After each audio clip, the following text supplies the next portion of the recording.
आमच्या खेड्यात बाळा देवाला नमस्कार करतात. पण कोणत्या देवाला कोणता नमस्कार करतात यांचं भान त्यांना नसतं. त्या मारुतीकडे जातात आणि म्हणतात, मारुती महाराजा, माझ्या पोराला बायको भेटते, तुला घंटा पाहिजे घ्या. पोरी द्यायचं जर डिपार्टमेंट जर मारुतीकडे असतं तर ती ब्रह्मचारी राहिला असतं का हो?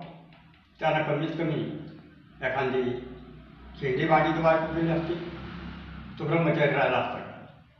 पण कोणती फाईल कोणत्या डिपार्टमेंटला करावी याचं ज्ञान बायांना नसतं.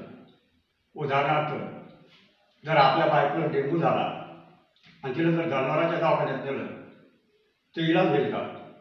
तिला माणसाच्याच दवाखान्यात न्यावं लागेल ना. म्हणून बाया कोणत्या देवाला कोणता बी नवस करतात. म्हणून जर बायांना नवस करायचा असेल, कमीत कमी कोणत्या देवाकडं कोणता नवस करावा, म्हणजे कोणत्या डिपार्टमेंटवर कोणती फाईल टाकावं याचं त्यांनी भान ठेवलं पाहिजे. धन्यवाद.